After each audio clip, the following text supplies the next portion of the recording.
LinkedIn, my folks, we're so excited. We're going to pivot your perception, hopefully, so that you can pivot your perception of your situation today and make sure that you're seeing it in the most positive light, because that's what we're here to do, to bring the light. Stay with us. We'll be right back after the video. Steve Spiro, you're a mentor, you're a consultant, you're a business owner, but most importantly, you're a host of your own show and you're also a master connector.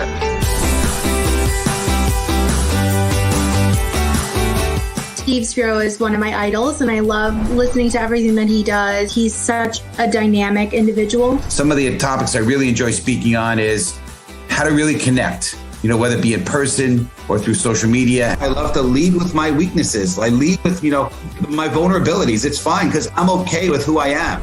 Number 2 is how to go from being inward focused, self-focused, into others focused. Being willing to give and go out there and look to serve. That will attract the right things. Another one is on leveraging LinkedIn to really grow your business. You could reach a lot more people. You could broadcast a message to people that actually consented to want to know you.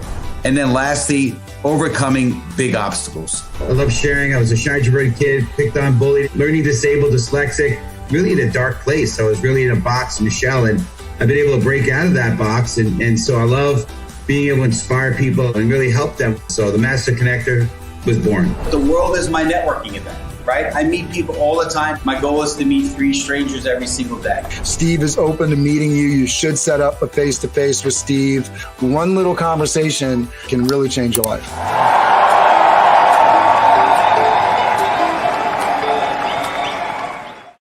So one of the things that we believe is one little conversation can change your life. So we hope you change your life today. Steve, get us started off right here, my friend.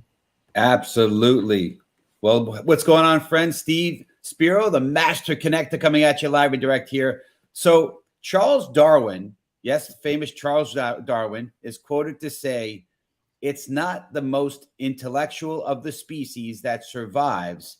It's not the strongest that survives, but the species that survives is the one that is able to adapt and to adjust best to the changing environment in which it finds itself." And honestly, that quote is extremely comforting to me, because for years, I wasn't the brightest bulb in the hallway, right? Nor was the strongest. Okay. Obviously a lot's changed since then, but I've had to always adapt. And maybe it was my learning disability, but I always had to figure out, what could work for me. And listen, I understand. I'm not, I'm sympathetic. I'm empathetic. I know change can be hard, but honestly, what's the alternative? So we're going to have some fun today. It's going to be very interactive. Put your helmet on, put your seatbelt on. We're going to have an incredible ride here. So if you're ready, for my man, my co-host, which I appreciate so much, Cameron, you're amazing. He's going to introduce, if you're ready, type into the chat right now. Let's go. LETSGO. There it is. Let's go. And Cameron, my man, is going to introduce our amazing guest for today. Absolutely. So Dr. Shel Robinson, I'm going to bring her on the screen. Dr. Shel Robinson is an international speaker and founder of Ready to Roar and Embrace the Pivot. She develops and delivers leadership workshops to organizations. She's a board advisor and a host of the Embrace the Pivot podcast with 15 years of experience in sports and entertainment. She's a regular contributor to Forge Women, and she has written for Nerd Stalker, Sports Business Exchange, and over 300 articles with Forbes with 25 editors, picks, recognitions. Please welcome to the show the dynamic in charge, Dr. Shel Robinson. Hi, everyone. Thank you for having me. I'm so excited to be here. Excellent. We have people tuning in from Chicago, all over the world. We are so excited for you. Make sure you get into the comments. We want you to network. We want you to network with Dr. Shel Robinson. So make sure you're reaching out and connecting. Steve, get us started here.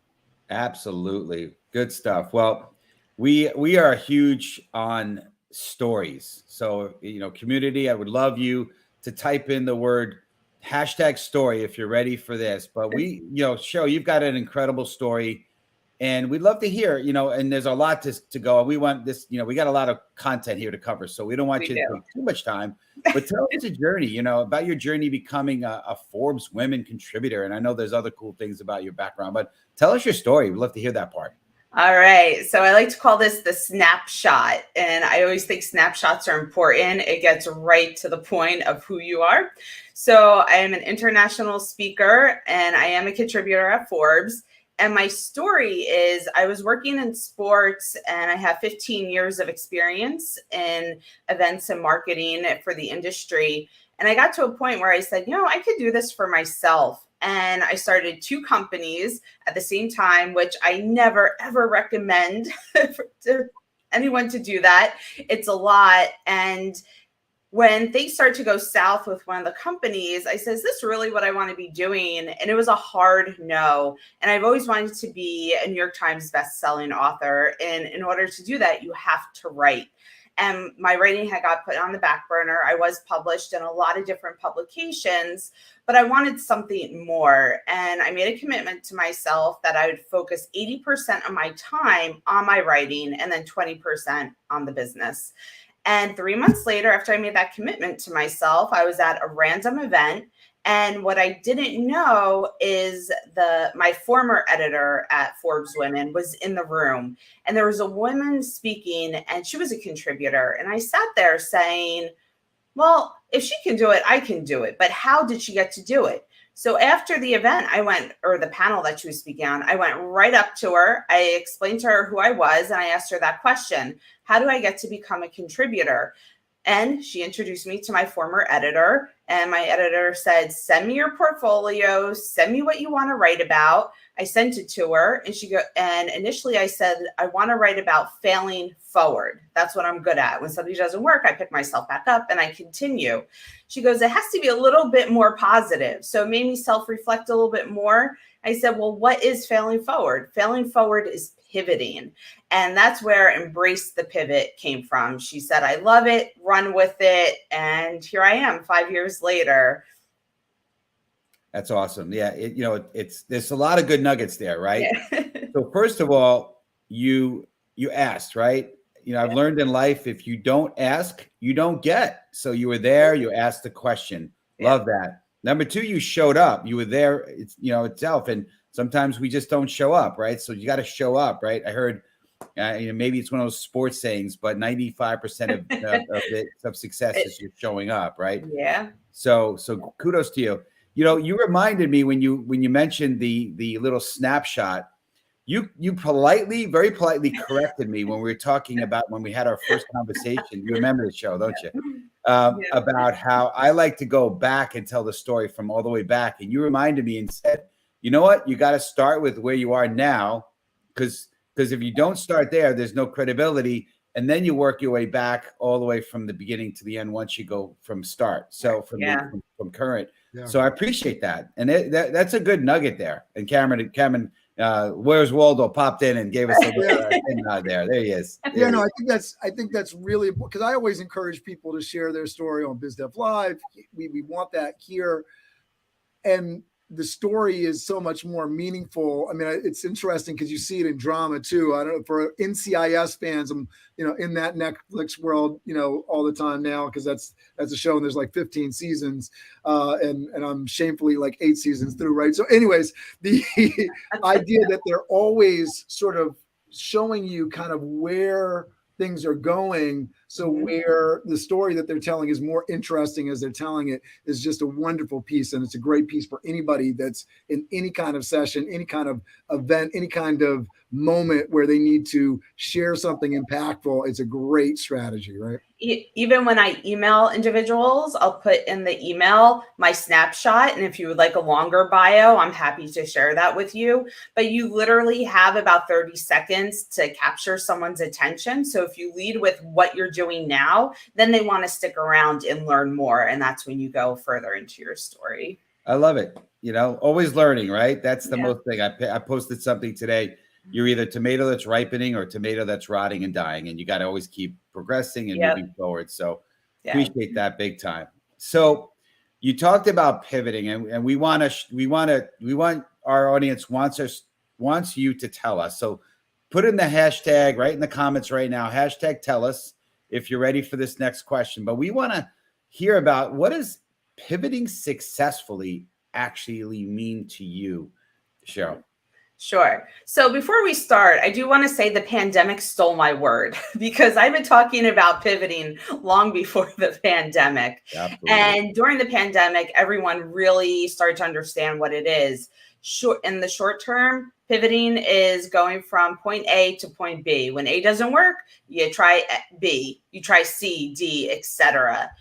The long term or meaning of pivoting is, one, realizing that your life is in a transition, and you can use transition and pivoting. They're one and the same interchangeably. And successfully pivoting, everyone pivots at least 300 times a day. You are pivoting, and there are 3 types of pivots.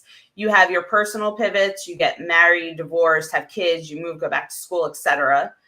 Then you have your professional pivots, which is finding a new job, maybe changing industries, starting your own company, being laid off, advancing from entry level, and you work your way up the corporate ladder. That's all professional pivoting. And then the third type of pivoting is your mindset. And the mindset is the most critical. And that's what we're really going to talk about today, because a lot of people don't realize that they're just in a pivot. They feel that this negative situation is happening to them. And why is it happening? We don't understand. And everything is dark and gloomy. But if you take a step back and you realize all that's happening is you're being directed somewhere else, then you could go into power mode. Okay, here we are. We're in a pivot. I have to create a strategy. Here's what I need to do. And successfully pivoting is being able to implement that strategy, pick yourself up and keep going, and having that right mindset, knowing that this feeling that you have is only temporary. It's not permanent. Love that. Yeah, that's great. Yeah. And, you know, I know you said that your original topic before it became pivoting and pivot the perception was to fail forward. And this show, we're all about that, right? One of our pillars of our show. And that's why, one of the reasons you're on here is really to overcome challenges, overcome obstacles, right? Having the grit to overcome obstacles and challenges. And it's good. Life's going to throw stuff at you, right? It just, all the time. Exactly. Totally all the time, right? You get served lemons, you make lemonade out of it. I know that's a cliche today, but it's true. And, we're constantly always going to be dealing with stuff. And I've heard it said, it's not what happens to you, but it's how you react to it is the most 100%. Because there's stuff that's going to happen to us all the time. But it's how do you take that, learn from it, and move forward, right? Because again, to me, it's all about, and I think we're the same in that respect. I know Cameron is, as far as we're about, growing personally and just getting better as human beings. So great stuff. Yeah. Very cool. So, the next question we want to, we're going to talk about embracing. And so, our community, if you're ready for the next part of this conversation, I want you to type in hashtag embrace, EMBRACE, if I'm spelling that right. But so you speak about embracing the pivot. Can you tell us more? Because you kind of touched on a little bit, but really let's dig into this a little bit more. What does that mean, embracing the pivot? It's understanding what you're going through and that you're on this journey. And it's just embracing that this moment in time isn't going to last forever, whether it's a good moment or a bad moment. But understanding that your attitude towards what is happening to you is what's going to propel you. It's either going to propel you for success or it's going to hinder your success. So what do you want it to be? And I always say, if you're going through a negative situation, embrace the feelings, which means feel them. Don't try to ignore them. Don't try to cover it up or stuff them away somewhere. Be in the moment, but only allow yourself a certain amount of time to be miserable or frustrated or mad or angry, whatever you're feeling. For me, I always give myself an hour. Okay, you have 1 hour to feel this way. And then after that, It's over, it's done with, we move forward. You're going to create a plan, and how do you move forward? How do you implement that strategy? So embracing the pivot is just knowing, hey, I'm in a pivot. It's going to work out. I have to sail through the storm as I make conscious decisions that are right for me in this moment to get me to where I want to go. Love that. And, you know, it's interesting, right? I've heard it said, you know, embrace the suck, right? Yes. You know, like you're going to have stuff that's going to go, you're going to go through. And honestly, the first 3 letters of the word success is SUC. So you got to go through suck to get to success, right? And just get, you know, listen, deal with it. It's okay. You're going to get through it. You're going to be okay. So I love that you're talking about embracing all those challenges. And Yolanda's chiming in with your attitude is everything. And this is one of those things, I feel like we talk about this idea of we know the right things to do and we don't necessarily do them sometimes. And so that attitude piece, and I know this is a big part of what Dr. Shel talks about, right? Dr. Robinson, the idea that the way that you look at it really affects the outcome. Yeah. Absolutely. For sure. Good stuff. So looks like Dr. Cheryl was a little froze there for a moment, but Sirianni, our CPA out of where is she? She's coming from Milford, Connecticut. Sirianni is awesome. She's part of our networking group. So she's she says embrace the suck. Love it. There we go. Exactly. 100%. For sure. That would be a great book title. Yeah. Listen, hey, yeah, definitely.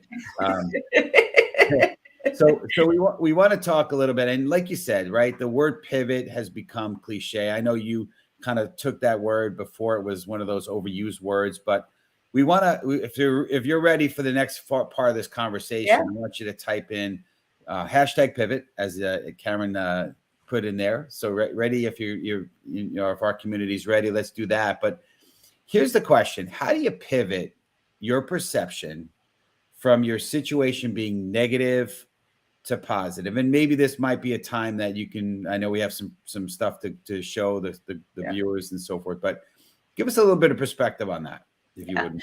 So before I ask you to put up the pictures, it is so easy to get stuck in your situation now and just feel that there's no way out. But you have to be able to take a step back. That's all part of getting to pivot your perception. When you can take a step back and view your situation from a different view lens, that is going to change, 1, your mood, 2, your outcome, because you're going to be able to see it clearly. So if we could just throw up picture number 1, that would be great. Working on it. Here we go. All right, cool. You're amazing, Cameron. Thank you. As I struggle, he says, I'm amazing. There we go. All right. There we go. All right. So what I would like to ask everyone, and you can put this in the comments, is what do you see? And you might have seen this picture before. That's okay. If you have seen it, what was your very first impression of this picture? What did you see? Absolutely. Yeah. So we're waiting for people to put it in. I mean, I'll say it looks like a princess, right? It looks like a caricature from, something like Snow White or something, right? Yeah, right. It's easy. And that's what it has to be. That's what you see. But now if you could put up picture number 2. All right, so we got some crowd participation here. Yolanda says she agrees this looks like princess. Sirianni says a princess question mark, showing that she's not sure. Yeah. This one is 100% a princess. All right, there we go. And then here's the image. Let me see if I can share this piece now. All right. Bear with us, everybody, as I push buttons. And it happens to all of us. Oh, okay. That was not the intended outcome. Not the right one, right? Not quite as easy as Zoom. StreamYard is not. No. Yeah. I'm a big Zoom fan. Yeah. All right, we should. All right, now we go. Right. All we did was just flip the picture, and when you flip the picture, what do you see? An ogre or some. Looks like an older man or woman. Yeah. right? And now your brain's going, well, it was a princess. I knew it was a princess. That's what I registered it as. How could it possibly be this old woman or man? And all you have to do is just flip it. And that's where a lot of people, when they get stuck, they don't realize if they just take the step back and flip the situation, that they're going to have a whole different perspective on it, which is going to give them new ideas of how to move forward. So if we could just put up then that other slide that I sent.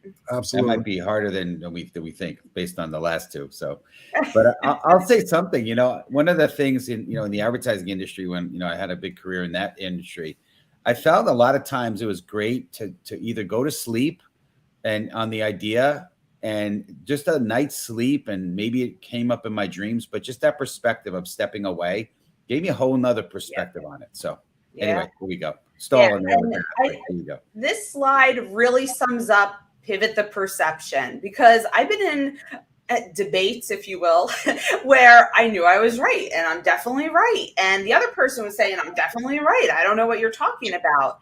And here it is. It could be a 6 or a 9, depending on which view you're looking at it.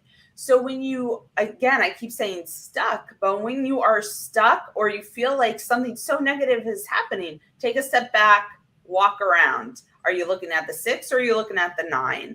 And that's where a lot of people, I know I've been in those stuck positions before, but a lot of people, it's hard for them to move on. And what you have to remember about pivoting and anything in life, it's a habit. So if you can develop that habit of saying, time out, what's going on here? Let me take a step back.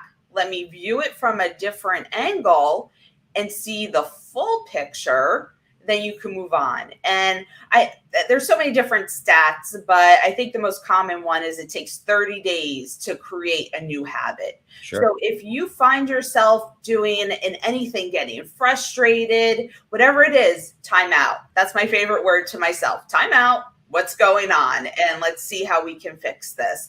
Do that for 30 days and just take the step back and say, let's see that other perspective. And then you realize, oh, I'm just pivoting. This is a new direction. Here's the strategy that we want to implement. And it changes. You pivot within your pivot. So it's not just, okay, you change one direction and that's it. You're going to pivot or zigzag. They call it the zigzag theory a lot of different times.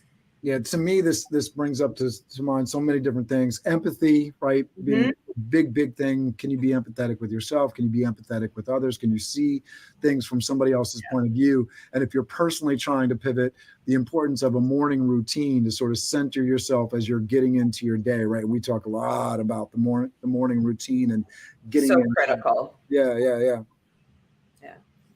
It's good stuff. Yeah, absolutely. So yeah, it's interesting, right? I love the 30 days will create a habit. I love the fact that you're speaking about that because you're speaking our language, right? We have the ability to shape our future and our destiny through our habits, right? One of my favorite books is the book Atomic Habits by I think it's James Cleary, and great book. And the other thing I've learned over time, Cheryl, is that time just does a lot. If we just give it time, right? I think there's a tendency, I think it's gotten worse over the years because now if we want something, literally we can go to our phone and, get it right away. Or, now with Amazon Prime, you can get it pretty much tomorrow, but in many cases, and sometimes you can get it, today. It depends on where, now that we're doing, drone delivery soon and all that, there it is. Thanks, Cameron. But yeah, and I think we've lost some of the patience of allowing time to kind of just make things better, make things kind of right, and so but I agree with you. Yeah. Patience is key. And a big piece of advice that I learned years ago was if you don't have to make a decision right now, don't. Sleep on it. Like you said, when you would sleep on it, you would have a clearer mind. And that's true for anything. Don't just make a snap judgment and lead that way. Take the time, process it, and then move forward. It's great. It's good stuff. That's awesome. Well, good. Well, so we want to now going to hear about three different things. I think we wanted to three up there if we can. I think, Cameron, you have three core themes. So if you're ready for three, let's put in #3 if you're ready for the next piece of this. You had talked about three core themes to successfully pivoting your career, right? And I mean, I'm hearing a lot of stories on bigger companies are starting to lay off people, and it's starting to be, we're in the midst of a recession, and inflation is through the roof, and the housing market's changed. And I think career and that's very top of mind today, I think, for a lot of people. So tell us a little bit about those three core themes to successfully pivoting your career. Sure. So, and let me just tell you real quick how I came up with three core themes. I did my dissertation on how individuals successfully pivot in their career. And through that, you had to identify trends and themes. So these three themes came from my dissertation study. And then with that, there are a whole bunch of sub-themes. But the top three themes that all my participants had expressed in one way or another was, and these are in no particular order. One is self-confidence. You have to know who you are and what you bring to the table. Because a lot of times with pivoting, it does mean changing industries, changing companies, and even sometimes starting your own business. And a lot of times people will talk themselves out of doing that because they're not confident in their own selves, in their abilities or skills. So everyone that I have interviewed, and I have, for my column, I have now interviewed over 400 individuals. They have all expressed self-confidence. It was, I know what I'm good at. I know what I can do for X company, or I know if I have a goal in mind, I'm going to accomplish it. So they took that self-confidence and channeled it to what they wanted. Number two is risk-taking.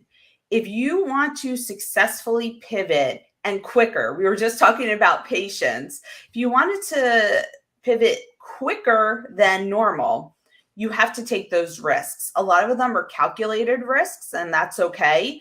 But it's the ability to say, hey, this has got to be better than my current situation. And for everyone in my dissertation, the regret of not doing it was greater than whatever the outcome was of doing it. So they decided to take that risk because they didn't want to live with that regret. And number three is your network. How are you able to, one, utilize your connections, and two, what types of connections do you have? It's not about quantity, it's about quality. If you have one strong connection in every industry, you're a golden connector. And if that person doesn't know who you need to talk to, they will know someone else who will know and can help you. And you want that social capital to be meaningful. That's why everyone that I've interviewed, they all talk about how they develop relationships. It's not a one-off. It's not, hey, here's my business card and hope that someone calls you. It's, hey, let's get coffee. Let's continue our conversation, or let's start a conversation. And through that, you develop meaningful relationships. And sometimes that takes 6 months to a year. But as long as you're developing it, when you're in a situation, you can call them and they'll call you right back. They'll text you, they'll email you, whatever form of communication you have.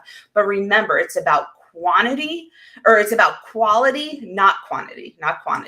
And everyone that I've interviewed, they have said how their reputation is important to them. And that's why they develop those meaningful relationships. I love that. I want to just go back to self-confidence. And I could definitely relate to that, because for years I did not have the self-confidence piece of it. And I think once I was able to understand, and Cameron, I'm going to talk about another book in a minute, Mindset, on the risk-taking side of things. But self-confidence, there's a Patricia Stark, she was actually on our show. She's confidence and being calm and have the confidence to go to how to trust yourself, tame your inner critic, and shine in any spotlight. It's pretty cool. So I haven't read it yet, but I've heard really good things about it. I want to just call it out. But, you spoke about risk taking, and risk taking is great. I love the book Mindset by Zweck, I believe it is. I might be wrong on the author, but great book on, growth mindset and fixed mindset, and understanding that, if you want to succeed in life, you need to take risks. You need to be able to allow yourself to be wrong, and it's okay, right? Here it comes. I think he's got it here. I apologize on the throwing stuff at you here. I was Dweck. Okay, I was right. See, trust your first instincts. There's confidence, right? Yeah. And if I could say, when you say risk, that depends on the person. Yeah. You don't have to take a huge risk. There are some people that like to take those big risks, but then there's smaller risks, just as long as you keep taking whatever risk you're comfortable with taking, and not just throwing your hands up saying, well, I'll just stay in this situation because I'm afraid. Sure. I recently also read, I want to get the author right, and I'm going to put Cameron on the spot again, but it's The Wealth of Connection by my friend Vincent Puglisi. Really, really good book on developing relationships. And he called it in the book, I believe, The Hour of Power. And I believe, I'm reading so many books lately. I also read Ed Mylett's book, One More, The Power of One More. But Vincent's book was really powerful to me. And he said for an hour, he would just put out, there it is. He's a magician, that Cameron of mine, right? But he just power, where you just an hour a day, just put out good vibes, send out messages, hope you're doing well, just adding value for people. And that's the power of connections and developing relationships. And I agree with you. It's not about quality. It's not about quantity. It's about quantity. Not about quantity. It's about quality. Yeah. You do need to go through quantity to get to quality. I do know that, right? You gotta connect with enough people to find the ones that are really valuable, that you can connect with, right? That you're really going to. Yeah. Let me just chime in on that, because I think that's a really good thing. And that's a great place to pivot your perception, right? Because a lot of us, we reach out to a vendor or to somebody to help us on an individual issue. And I feel like there's a little bit of that gambler's fallacy, right? So because I've reached out with a phone call and I've spent time, or I reached out an initial, well, I'm in now, that's who I'm rocking with. And I think the more comfortable we are with pursuing different options, and I talk a lot about this in the college and career piece of young people's journeys, but this is great for the college search. This is great for the job search. This is great for the mentor search. This is great for everything. Seek many different places. And it's always great to sort of limit your search by, defining pieces that you're looking for, to be specific in what you're looking for. But that's why you're reaching out to mentors, to get that information. So you're not starting from a place trying to recreate a wheel that's already been created. Yolanda says, nurture your golden connections, right? And so if you're doing that early and often with all things, it helps you. And just because somebody that you trust recommends something or somebody doesn't mean that it's the be all. That's why you have these deep relationships. Because I can't, agree with it enough, right? Dr. Robinson, the idea that you need to develop multiple relationships so that you always, so many things are like this, developing multiple revenue streams. These are the resources that feed us in life. So money's important. The relationships are important. The knowledge and the information is important. And having multiple ways for that to come into you is such a big, big, big deal. Yeah. Absolutely. You nailed it. Yeah, absolutely. He always does. He brings the money. He brings it home, right? But we do want to kind of, wrap up here, and we're going to talk about. We want you to do a couple things here. We want our viewers, our community, to type in the word #self. I know we had that up before, but we want you to put #self, because you speak of self-marketing, and we want to know what you mean. And in that, right, we want you to also tell our community how the best way for them to reach you and connect with you. Talking about self-marketing, there we go. Yeah. You get an opportunity to self-market yourself. But tell us your perspective real briefly on self-marketing, and then how we could reach you, how they could reach you. Yeah, sure. So my belief is every single day you're marketing yourself, from the way you dress, how you speak, who you associate with, etc. And you really have to understand who you want to be in this world, not so much what you want to be, who you want to be. And through that, I create the brand lens, and I put adjectives, and it's okay, this is what I want to be in this situation. And that's how I present myself. And if you go in with that mindset, every single day you're marketing yourself, you're going to start to see you're putting different stuff up on social media, because that's an extension of your brand. Even if you have a personal one and a business one, they should all jive together, because anyone can search anything. And if your personal one is crazy and you wonder why people aren't taking you seriously, that might be why. That's just one of the reasons. But that's why with self-marketing, conduct yourself every day as if you are a billboard, as if you are a brand, because you are. And then watch how things change around you. And for people who would like to stay in touch, you can find me on Instagram at Embrace the Pivot, or on LinkedIn, linkedin.com/in/Dr. Shel Robinson. Love that. And that's great. I mean, we are very blessed to have you on the show. I mean, we're honored to have a Dr. Shel Robinson on with us here. It's pretty cool. You know, I love not being the smartest person in the room. Cameron, to point out, I am smart, but in this case, maybe not. We had that conversation. I was like, oh, you know, he was saying, oh, I'm not the sharpest knife in the drawer. Like, dude, like, stop putting yourself down, put your best foot forward, because self-confidence. Well, right to the point that you were making, we're marketing ourselves every day at every moment. And so the words that we choose to use, they say something about who we are, how we represent ourselves.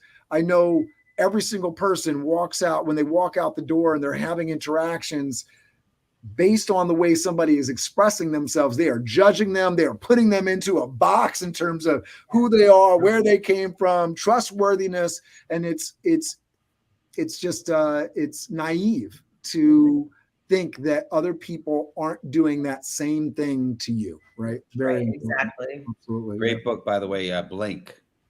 Yeah. Malcolm Gladwell, right? Because they in a second, they make a snap judgment on you. And sometimes it's accurate, sometimes it's not. But a lot of times it's that limbic portion of our brain that kind of senses something, and it's emotionally based. So you just got to be aware of people's impressions. And I appreciate you calling me on that, Cameron, because I need to, part of my identity is I'm authentic and I want to make sure that I'm real, but I also do need to watch my words, because I have come a long way. And I sometimes identify with the past Steve a little more than I probably should. Mm-hmm. To your point on this, would you call it the snap? What did you call the beginning? You said snapshot, right? Yeah. The snapshot of who I am today, not this guy that was, pretty weak back in the day, if you know what I mean. So, yeah, I think it's important for us all to realize we got stuff going on. I mean, so much is around, and we've had like the Dr. Amanda, right, who was on here that talked about, the negative information that we build into our subconscious around money. And there's so many people that block money coming into their lives because they said, oh, money is the root of all evil. Money is not something that I want to be associated with. And then they're sitting there at the end of the month saying, well, why don't I have enough money in the bank? Well, you've literally shut yourself down for accepting those opportunities that are going to come in. And that's a big fan. We've mentioned so many books today, but, we mentioned The Go-Giver all the time. I thought one of the great things that The Go-Giver lays out is this idea that in go-giving, being open to opportunity, right? Giving yourself the ability to receive opportunity. And that's such a big deal. And so pivoting your mindset so that you can really be open to the opportunities that are coming your way, and not using limiting language and not doing things that limit yourself. That's a big, big, big deal. All right, Steve, we're out of time. Wrap it up here.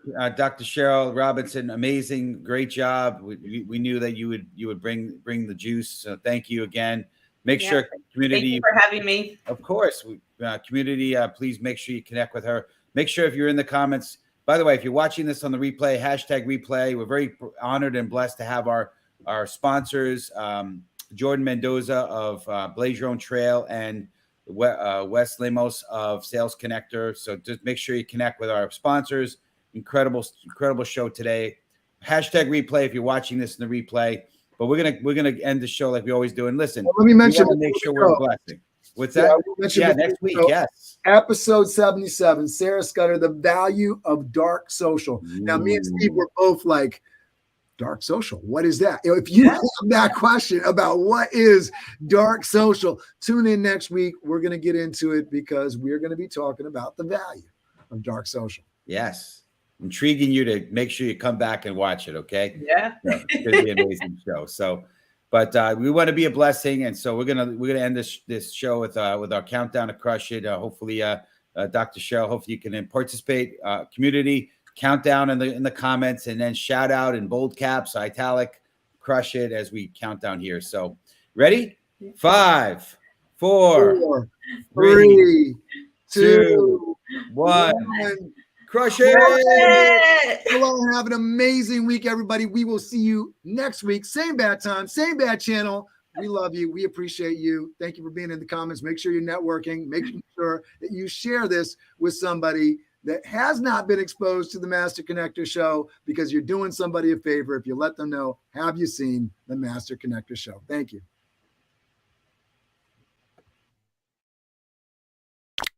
Steve Spiro, you're a mentor, you're a consultant, you're a business owner, but most importantly, you're a host of your own show, and you're also a master connector.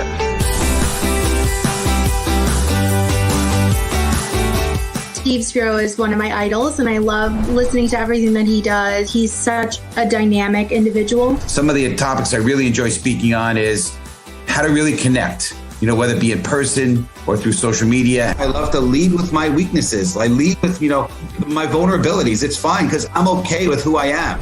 Number 2 is how to go from being inward focused, self-focused, into others focused. Being willing to give and go out there and look to serve. That will attract the right things.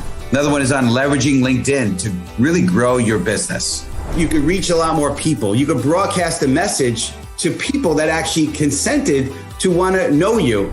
And then lastly, overcoming big obstacles. I love sharing. I was a shy, introverted kid, picked on, bullied, learning disabled, dyslexic, really in a dark place. I was really in a box, Michelle, and I've been able to break out of that box. And so I love being able to inspire people and really help them. So the Master Connector was born. The world is my networking event, right? I meet people all the time. My goal is to meet 3 strangers every single day. Steve is open to meeting you. You should set up a face-to-face with Steve.